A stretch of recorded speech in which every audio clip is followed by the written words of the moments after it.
It is my pleasure to welcome to the show today Reverend Eve Nunez. She is the founder and president of Help for Kids and is the president of the National Latino Commission, which is a nonprofit agency dedicated to mentoring youth. Reverend Eve is also the recipient of the National Service Award from former President George W. Bush and the Volunteer Service Award from former President Barack Obama. Reverend Eve, thank you for being here today. What a privilege to be here, Virginia, and thank you for the invite. Oh, my goodness. We are just so excited to have this conversation. Thank you. When I heard just a little bit of your story, I was really blown away. Of course, we're at a moment in history where everyone is talking about the life issue and about abortion, and Roe v. Wade has just been overturned. This is an issue that began touching your life in a really personal way when you were just 15 years old. Right. Could you share just a little bit of your own story? I would love to, but first I have to say that the day that it was overturned, I had to go to the Supreme Court because for over 40 years I was there crying, praying. My children, grandchildren would go and pray with me during all times of the year. And I just had to go back. And I remember that morning, like at 10 o'clock when I heard the news, it was like, I have to go thank Jesus. Wow. I didn't want to be one of those lepers. You know, he healed 10 and only 2 came back. So I wanted to be one of the first ones to go back and thank him. So I do want to say that first because I want to thank Jesus for that miracle. Yeah. And I have been an advocate for life my whole life. I was raped at 14 when I was a sophomore in high school. And I was not a Christian, but I had Jewish grandparents and parents that taught me the importance of life. My name is Eve, which means life giver. And when that happened to me, when I went through that trauma of being raped and going to high school, which was like in 1969, at 14 years old, I had like my whole life, and I loved school, and everything was turned upside down. I decided when I found out I was pregnant that I was going to keep the baby. The young man that raped me, that was about 10 years older than me, only did 6 months in jail for statutory rape. And those were our laws back then. And I couldn't go back to high school. I loved high school. I was, just wanted to finish high school. And I couldn't. It's like my whole world was turned upside down. But I was willing to give anything up. I was not going to give the baby up. I did have an aunt at the time that was not Jewish that married my uncle that was and said, we need to take you to Mexico to abort this baby. And I said, I'm not going to abort this baby. I'm going to keep this baby. And she said, well, you'll bring shame to the family. And I said, I won't to my Jewish family. Wow. What year was this? 1969. Okay. So I said, I won't. So my dad took me to California and took care of me and kind of hid me from the one family member that wanted me to have an abortion. And it was tough. It was really hard, to be 14 years old and pregnant and delivering a baby at 15. But I'm so glad that I fought because my son is the biggest blessing. But you just have to disappear in the early 60s, late 60s. You just disappear. You just can't go to school. You can't be around a lot of the friends you grew up with. Yeah. You just have to kind of hide. What were the thoughts and feelings that were running through your mind as you're a teenager, you're watching your stomach get bigger and bigger and bigger, and your body's changing? Well, I can always remember my grandma. I had a grandma that passed away at 106, and she always taught me the importance because Jewish people had gone through the Holocaust and died. And she taught me the importance of wanting to live and the importance of life. Had I not been taught that at the age of 5, 6, 7, and 8, I was 10 years old when my great-grandma passed away. And I would always remember, you just have to live. You just, your name is important, but the importance of life as a young Jewish girl made me realize that God was trusting me, even though it was something horrible, a crime had been committed against me. I was determined because of what my dad taught me, what my great-grandma taught me, my parents, the importance of life. And I was willing to suffer the consequences of not seeing my friends, not being able to go back to school, and I had to choose an alternative education. So my dad took me to a cooking school where I had was able to go to cooking school and became a chef. Went through 3 years, but during this whole time, it was, I had a child. Wow. And my dad helped me raise my child. My family did, but it was very hard. But I chose. So I tell this story, Virginia, to young ladies. I've been saying this for over 40 years, since maybe like 1978. My son was born in 1970, but I remember going on the streets and sharing my story, saying, it's a blessing. You can't kill. And I wasn't even a Christian at the time that, I got saved later, but I even remember advocating for life before I knew Jesus. But once I knew Jesus, I had like that fire within me. and then I had the Word of God that I could share the importance. And one of my favorite ones is Psalms 8 that says, out of the mouth of babes and sucklings, thou hast ordained strength because of our enemies. Thou hast mightest still the enemy and the adventure, and the Lord has perfected praise in the mouth of babes and sucklings. That means in our womb, in our stomach. Yeah. They're being perfected by the Lord. And so when I began to hear the word and the importance of life, and, thou shalt not kill, the enemy comes to kill, steal, and to destroy. And I mean life. Who's going to protect those innocent children, those babies? Had I not chosen that, I wouldn't have had one of the biggest blessings in my life, a son that loves me. Mm-hmm. And so I've been able to tell that story. In fact, I went on, I think, May 2nd outside of the Supreme Court when there was maybe 5 of us pro-lifers against a mob, hundreds of protesters. Yeah.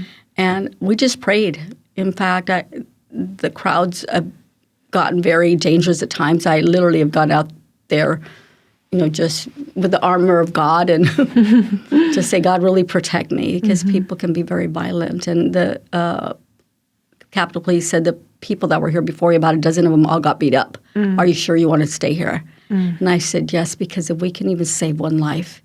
And I was able to talk to some of the young ladies who were talking about, this is my body, and I just began to tell my story. But there's a baby in there. Yeah. How do those on the pro-abortion side respond when you share your story, when you say, I was raped at 14 and I chose to have that child, I chose life? Yeah. What do they say to that? They'll listen for a few minutes, and it's like first they're very angry, and they'll listen. It's like I get their attention for a couple minutes. Mm-hmm. And, well, I can't do what you did, and, this is my body, and I don't want to be pregnant. And but it calms them down for a few minutes. They're very angry, and they'll cuss a lot, say a lot of words. And, in fact, one last told me when I was at their May 2nd, what if I have an abortion? Will you still love me? I said, I will love you, but don't have an abortion. Give me your baby. Yeah. I'll take care of you, take care of your baby. And one thing I tell them is, one thing that I'm praying the faith-based community does more of is that we adopt more babies. Yeah. That we not only tell young ladies, don't abort your babies, but care for them during their abortion. Mm-hmm. And I can tell you there's 2 girls out there named Eve that I brought into my home and took care of. Wow. An 18-year-old and a 2-year-old that I was able to help. There was a young lady that was going on in Arizona on an abortion, to an abortion clinic, and I drove her around in my car while I was doing outreach until I changed her mind, buying her ice cream and everything. And she said, my dad's going to kill me. They were from American Samoa if he finds out I'm pregnant. And I said, well, I will take care of you. And she says, well, will you take care of my family too? She just didn't tell me she had like 10 Samoans in her family. Wow. So I brought them all, and I took care of the whole family and helped her to school. She had her baby, and her baby's named Eve that lived. Wow. But it was one of those sacrifices. I just didn't have to take care of the mother and her baby, but like the whole family. And I took him in, and I did it again. So there's 2 babies alive today. But I pray, Virginia, that more than 2 babies have been saved with over 40 years of advocacy, that more have listened, because I'm always out there. And not only during the pro-life marches, every time I get an opportunity, I share the importance of life. Reverend Eve, I think that what you're saying is such a rallying cry for the whole pro-life movement right now, because, while you're going out and you're advocating for your life and speaking to individuals, you're then willing to bring people into your own home that need that support, that you're putting action behind what you believe. that takes a lot of courage and a lot of boldness. It takes time, it takes money, it takes dedication. That's incredible. And a lot of patience. Yeah. To bring families in and mothers and just, but you know what? It wasn't only me, it was my family. I thank the Lord for my children that were, they're never selfish. They were always thinking about others that have lived in my home. I've had many, many children live in my home and many, single young mothers. But I believe that had I not had the family God gave me, that they were never complained about having to give their bed up, having to give their room up, share their socks or clothes and stuff. But God really blessed me with a wonderful family. Wow.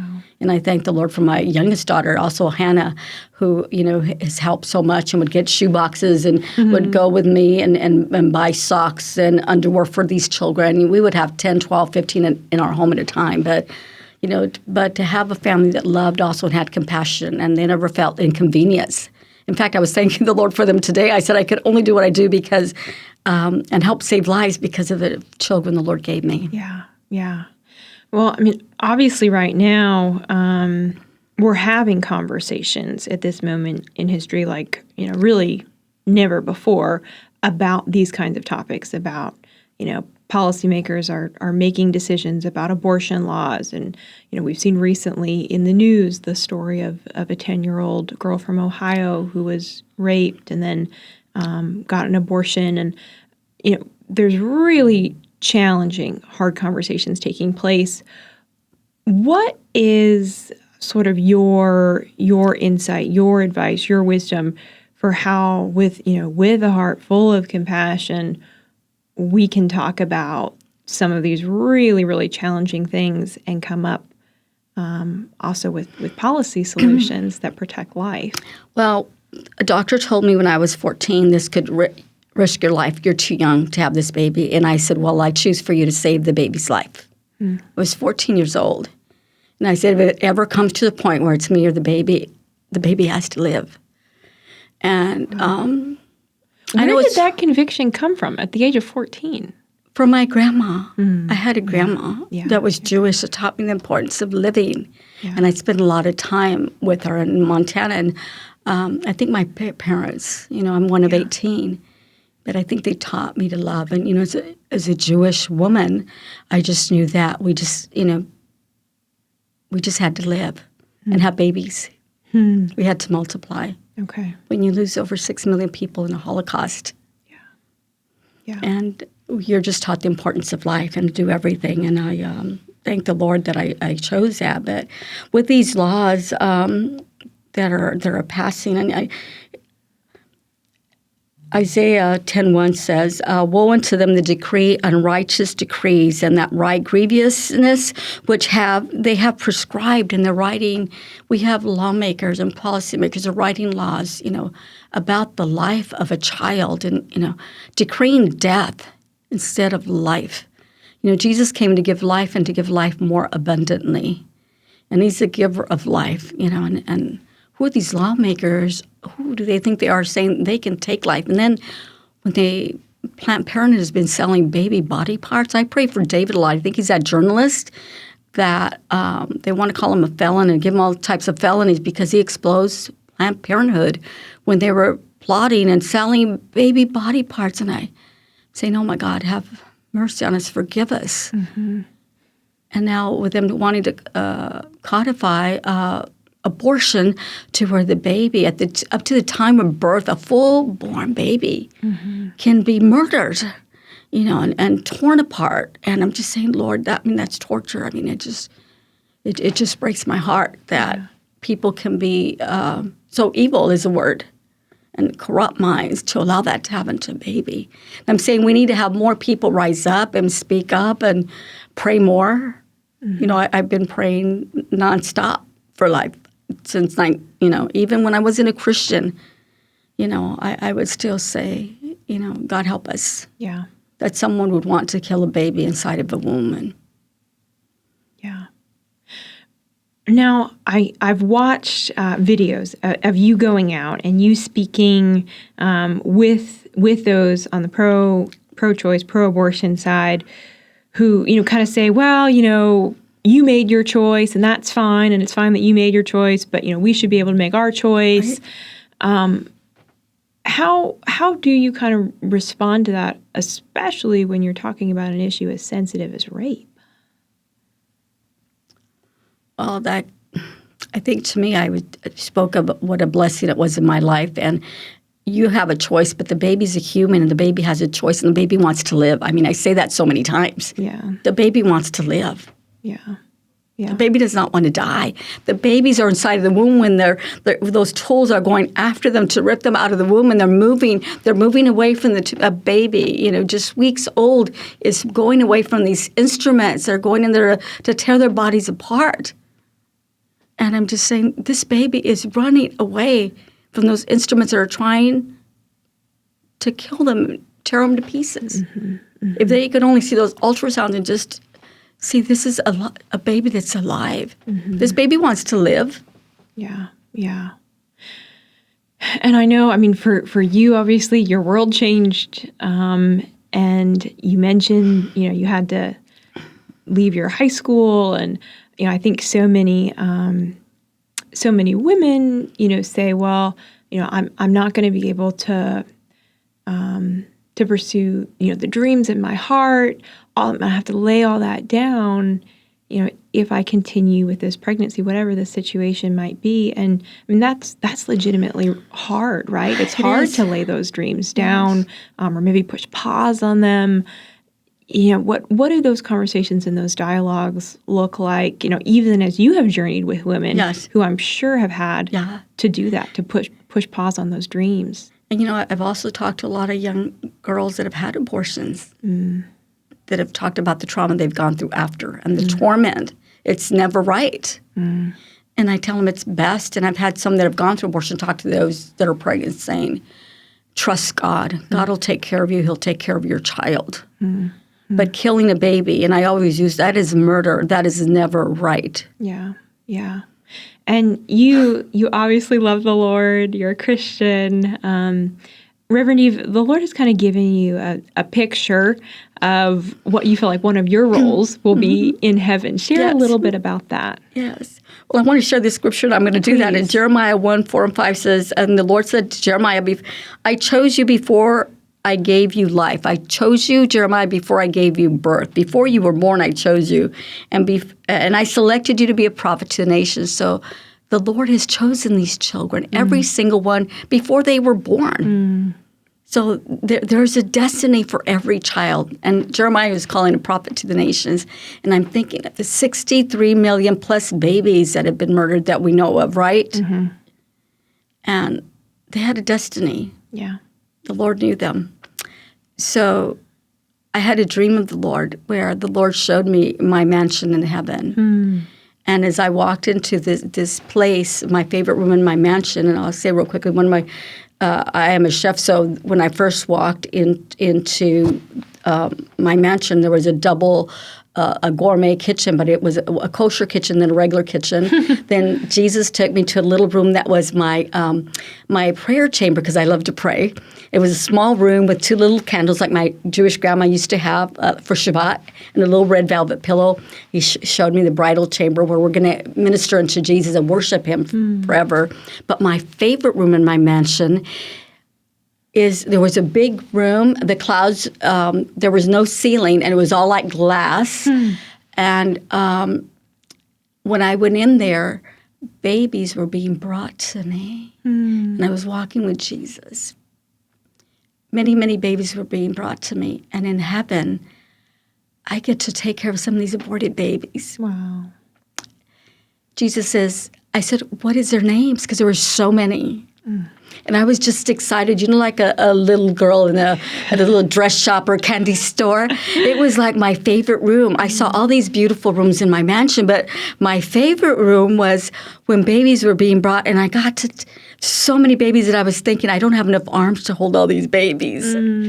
But Jesus says you get to love them. And I thought of how many times I would go out and pray outside of abortion clinics and trying to talk mothers out of not aborting their babies. And how many nights my children came in and we wept for babies to live. And I'm saying, I bet some of those babies are going to be some of the ones I get to care for in heaven.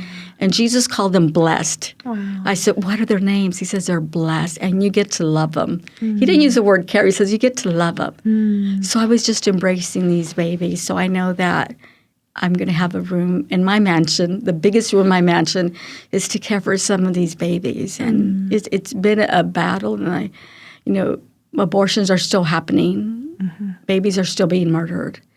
And I'm just praying that the overturn of Roe v. Wade is just the beginning of abortion stopping in America. Yeah. But more people as myself will be that voice one-on-one wherever you're at. When you see somebody pregnant or somebody going to an abortion clinic like I did is, take action. Do whatever it takes to save a life. Yeah.